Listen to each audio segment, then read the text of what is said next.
Hello guys, welcome to my channel. आज की video में हम जो ड्रॉ टूल्स बार की कमांड्स रह गई थी उनको देखेंगे कैसे उनको यूज़ किया जाता है। तो सबसे पहली कमांड है हमारे पास आर्क। आर्क में कमांड में मुख्तलिफ ऑप्शंस अवेलेबल होते हैं हमारे पास। तो इन ऑप्शंस की हम एक डिटेल वीडियो इंशाल्लाह इसके बाद बनाएंगे और उसमें देखेंगे कैसे इन सब ऑप्शंस को यूज़ करके हम आर्क ड्रॉ करते हैं। तो यहाँ पे आपने जाके सिंपल आर्क कमांड पे सिलेक्ट करना है या अपने कीबोर्ड से ए टाइप करके इंटर करना है, तो आर्क कमांड आपके पास एक्टिव हो जाएगी। तो ये जिस तरह ये वाले कर्व्स जो होती हैं डोर्स बनाते हुए या डोर शो करते हुए, ओपनिंग शो करते हुए, हमें ये जो कर्व जो बनानी होती है ये आर्क कमांड को यूज़ करके बनानी पड़ती है। तो इसे हम इरेज कर लेते हैं और अपनी आर्क कमांड को यहाँ से जाके सिलेक्ट करते हैं। तो ये अभी हमारे पास 3 पॉइंट आर्क आप देख सकते हैं एक्टिव है। तो हमने 3 पॉइंट्स को 1 2 और ये 3 पॉइंट्स को सिलेक्ट करेंगे तो इस तरह की आर्क हमारे पास ड्रॉ हो जाएगी। आर्क कमांड बेसिकली मुख्तलिफ आर्चेस और कर्व्स बनाने के लिए यूज़ होती है। तो नेक्स्ट कमांड है हमारे पास रेक्टेंगल कमांड। रेक्टेंगल कमांड्स का शॉर्टकट REC होता है। आप अपने कीबोर्ड से REC टाइप करके इंटर करेंगे तो ये आपके पास एक्टिव हो जाएगी, या आपने यहाँ पे जाकर सेलेक्ट करेंगे तब भी ये आपके पास एक्टिव हो जाएगी। तो सबसे पहली डायमेंशन जो हम इंटर करते हैं वो हॉरिजॉन्टल डायमेंशन होती है, या आप कह सकते हैं कि एक्स एक्सिस पे वो डायमेंशन ड्रॉ होती है। हम सबसे पहले डायमेंशन 25 फीट पुट करके कॉमा प्रेस करेंगे तो नेक्स्ट बॉक्स में आप चले जाएंगे। जो दूसरी डायमेंशन होती है वो वर्टिकल डायमेंशन होती है, उसको हम 50 फीट पुट करके आप इंटर करेंगे तो इस तरह की एक रेक्टेंगल आपके पास ड्रॉ हो जाएगी। रेक्टेंगल की तमाम लाइन एक दूसरे से कनेक्टेड होती हैं। आप इसे पूरी रेक्टेंगल को एक जगह से उठा के दूसरी जगह भी मूव कर सकते हैं। तो इसके बाद जो हमारे पास कमांड है वो है एलिप्स कमांड। एलिप्स कमांड कोई भी ओवल शेप बनाने के लिए हम एलिप्स कमांड को यूज़ करते हैं, या कोई भी ऐसी शेप जिसमें हमें 2 रेडियस दिए गए हों तो हम एलिप्स कमांड को यूज़ करके उसको ड्रॉ करते हैं। तो एलिप्स कमांड पे जाके आपने सेलेक्ट करना है तो आपके पास ये एक्टिव हो जाएगी। तो सबसे पहले हम जो रेडियस देंगे वो 10 फीट देंगे। 10 फीट इंटर करने के बाद ये आपसे दूसरा रेडियस पूछेगा कि वो कितना देना है, तो हम इसे 5 फीट इंटर करते हैं तो इस तरह की एक ओवल शेप हमारे पास ड्रॉ हो जाएगी। एलिप्स कमांड को आप यूज़ करके सर्कल भी बना सकते हैं। सपोज हम पहला रेडियस देते हैं 10 फीट इंटर, दूसरा रेडियस भी हम देते हैं 10 फीट इंटर, तो इस यहाँ पर हमारे पास सर्कल ड्रॉ हो जाएगा। तो इसके बाद जो हमारे पास कमांड है वो है हैच कमांड। हैच कमांड किसी भी ऑब्जेक्ट की कोई भी डिटेल शो करनी हो, जिस तरह इसमें हमने यहाँ पर इस प्लान में कबर्ड बनाई है, तो इसको हमने हैच कमांड को यूज़ करके ये वाला पैटर्न ड्रॉ कर दिया है ताकि प्लान में सही तरीके से समझ आ सके कि यहाँ पे क्या चीज़ बननी है। या अपने फाउंडेशन की डिटेल शो करनी है, फाउंडेशन डिटेल बनानी है, तो यहाँ पर हमने कंक्रीट शो की हुई है, तो ये भी हम हैच कमांड को यूज़ करके शो करते हैं। हम इसे डिलीट कर लेते हैं। तो दोबारा से हम यहाँ पर हैच कमांड को यूज़ करके कंक्रीट शो करेंगे। यहाँ पर मुख्तलिफ पैटर्न्स आपके पास शो हो जाते हैं, तो यहाँ से आप पैटर्न सेलेक्ट कर सकते हैं। यहाँ पर हम AR कंक्रीट का पैटर्न सेलेक्ट कर लेंगे। सेलेक्ट करने के बाद आपने जिस ऑब्जेक्ट में डिटेल शो करनी हो वहाँ पर जाके आप इंटर करेंगे तो आपके पास हैच ड्रॉ हो जाएगा। आप यहाँ पर जाके उसका साइज़ भी चेंज कर सकते हैं। सपोज मैं यहाँ पे 0.1 इंटर करता हूँ तो ये हैचिंग हमारे पास ड्रॉ हो जाएगी। तो इसके बाद जो हैच कमांड में ही हमारे पास एक और ऑप्शन अवेलेबल होता है, बाउंड्री। बाउंड्री कमांड किसी भी ऑब्जेक्ट को लाइंस को कनेक्ट करने के लिए यूज़ होता है। सपोज़ हमारे पास हम लाइन कमांड को यूज़ करके हम एक रेक्टेंगल ड्रॉ करते हैं 10 फीट इंटर 20। ये लाइन कमांड को यूज़ करके हमने एक रेक्टेंगल ड्रॉ की, तो आप देख सकते हैं कि इसकी लाइंस एक दूसरे से कनेक्टेड नहीं है। अगर हमने कनेक्ट करनी है तो हम बाउंड्री कमांड को सेलेक्ट करेंगे। यहाँ पर आपने पॉलीलाइन वाले ऑप्शन को सेलेक्ट करना है, यहाँ पर जाके ओके करेंगे और जिस भी ऑब्जेक्ट को आपने बाउंड्री करना है उसके अंदर जाके आपने सेलेक्ट करना है तो ये बाउंड्री हो जाएगा। अब आप देख सकते हैं कि इसकी तमाम लाइंस एक दूसरे से कनेक्ट हो गई हैं।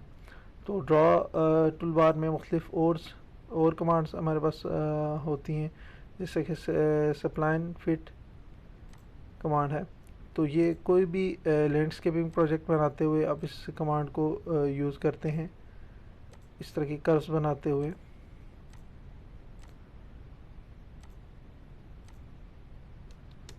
इस कमांड को यूज़ किया जाता है। इस तरह हमारे पास कोर कमांड है सप्लाइन सीवी। सप्लाइन सीवी और सप्लाइन फिट दोनों एक तरह की कमांड से। सप्लाइन फिट में हमारे पास वर्टेक्स अवेलेबल नहीं होते, जबकि सप्लाइन सीवी में हमारे पास वर्टेक्स अवेलेबल होते हैं। इन वर्टेक्स को आप यूज़ करके अपनी सप्लाइन सीवी की मदद से जो भी आपने ऑब्जेक्ट ड्रॉ किया होगा उसकी आप मॉडिफिकेशन भी कर सकते हैं। जैसे यहाँ पर हम वर्टेक्स को मूव कर रहे हैं तो अपने ऑब्जेक्ट की शेप को चेंज भी कर सकते हैं। चलिए इन्हें इरेज कर लेते हैं। इसका नेक्स्ट कमांड है हमारे पास कंस्ट्रक्शन लाइन कमांड। इसका शॉर्टकट है एक्सेल। ये कमांड बेसिकली प्रोजेक्शंस बनाने के लिए, जैसे कि एलिवेशन हो गया या क्रॉस सेक्शन हो गया, बनाने के लिए हम इसे यूज़ करते हैं। ये आप देख सकते हैं कि एलिवेशन बनाया हुआ है हमने। तो ये जो एलिवेशन बनाया है ये कंस्ट्रक्शन लाइन को यूज़ करके हमने एलिवेशन बनाया है। कंस्ट्रक्शन लाइन एक इनफिनिट लाइन होती है या आप कह सकते हैं कि अनलिमिटेड लाइन होती है। इसे आप हॉरिजॉन्टली और वर्टिकली दोनों तरह से ड्रॉ कर सकते हैं। इसका नेक्स्ट कमांड है हमारे पास, इसका नेक्स्ट कमांड है हमारे पास रे कमांड। रे कमांड भी कंस्ट्रक्शन लाइन की तरह ही होती है। इसे भी प्रोजेक्शंस बनाने के लिए यूज़ किया जाता है, पर ये आप कह सकते हैं कि हाफ कंस्ट्रक्शन लाइन होती है। आप जिस पॉइंट पे सेलेक्ट करेंगे और जिस डायरेक्शन में लगाएंगे उसकी हाफ लाइन ड्रॉ होगी। इसके बाद जो कमांड है वो हमारे पास है पॉइंट्स। मुख्तलिफ पॉइंट्स ड्रॉ करने के लिए इसको हम यूज़ करते हैं। इन पॉइंट्स का अगर आपने साइज़ चेंज करना है तो आप अपने कीबोर्ड से PTY इंटर करेंगे तो इस तरह का डायलॉग बॉक्स आपके सामने आ जाएगा। यहाँ से आप कोई भी सिंबल ले सकते हैं। मैं ये वाला ले लेता हूँ और यहाँ पे जाके 4 इंटर करता हूँ, ओके करूँगा तो ये इनका साइज़ और सिंबल चेंज हो जाएगा। इसका नेक्स्ट कमांड है हमारे पास डिवाइड कमांड। ये किसी भी लाइन को डिवाइड करने के लिए, मुख्तलिफ पार्ट्स में डिवाइड करने के लिए इस कमांड को यूज़ किया जाता है। तो अब डिवाइड कमांड पे जाके सिलेक्ट करेंगे। सिलेक्ट करने के बाद अपने लाइन पे सिलेक्ट करना है। वो आपसे पूछेगा enter the number of segments, मतलब आप इसे कितने पार्ट्स में डिवाइड करना चाहते हैं। तो मैं 5 इंटर करता हूँ, मतलब 5 पार्ट्स में इसे डिवाइड करना चाहता हूँ। तो 5 इंटर करूँगा तो ये हमारे पास लाइन 5 पार्ट्स में डिवाइड हो जाएगी। तो नेक्स्ट कमांड है हमारे पास मेजर कमांड। ये भी डिवाइड कमांड की तरह ही होती है। डिवाइड कमांड में हम parts, number of parts inter करते हैं, जबकि इस कमांड में हम लेंथ, एक पार्ट की लेंथ या उसकी आप डायमेंशन इंटर करेंगे। मैं यहाँ पे डायमेंशन 2 फीट इंटर करता हूँ। तो ये आप देख सकते हैं कि मुख्तलिफ 2 फीट के डिस्टेंस में इस लाइन को ये डिवाइड कर देगा। इस तरह एक और ऑप्शन है हमारे pass wipe out. Wipe out command basically hatch, अगर कोई भी ऑब्जेक्ट आपने हैच किया हुआ है तो हैच करने के बाद आप चाहते हैं कि उसमें इस तरह आप कोई भी ऑप्शन, कोई भी स्पेस खाली करना चाहते हैं जहाँ पे आप, जिस तरह यहाँ पर मैंने रूफ टाइप किया हुआ है, तो आप यहाँ पर जाके वाइप कमांड को इंटर करके इस तरह ओके करेंगे तो ये ऑब्जेक्ट ड्रॉ हो जाएगा, वहाँ से ट्रिम हो जाएगा हैच। तो नेक्स्ट कमांड है हमारे पास rectangular revision. Rectangular revision basically किसी भी ऑब्जेक्ट को हाईलाइट करने के लिए, सपोज मैं यहाँ पर इसको हाईलाइट करता हूँ, हाईलाइट करने के लिए यूज़ की जाती है। ये इस तरह से इसकी लाइंस होती हैं, कर्व लाइंस होती हैं। तो इस कमांड को किसी भी चीज़ को हाईलाइट करने के लिए यूज़ किया जाता है। अब रेक्टेंगल शेप में भी इसे हाईलाइट कर सकते हैं, और यहाँ पर इसमें फ्री हैंड का ऑप्शन होता है, मतलब आप यहाँ पर कोई भी अपनी मर्ज़ी की शेप बना के इसे हाईलाइट कर सकते हैं। इसमें एक और ऑप्शन भी होता है हमारे पास पॉलीगॉन, मतलब आप पॉलीगॉन शेप बना के भी इसे हाईलाइट कर सकते हैं लाइक दिस। तो ये था आज का हमारा टॉपिक, आज की हमारी वीडियो। उम्मीद है आपको समझ आ गई होगी। अगर ना समझ आई हो तो आप इस वीडियो को काइंडली 2 से 3 बार ज़रूर देखिए, ताकि आपको ये सही तरीके से समझ आ जाए। अगर फिर भी नहीं समझ आती, आपका कोई क्वेश्चन है तो आप मुझसे कमेंट्स में पूछ सकते हैं। So kindly guys, like my channel, share my channel and subscribe my channel. Thank you.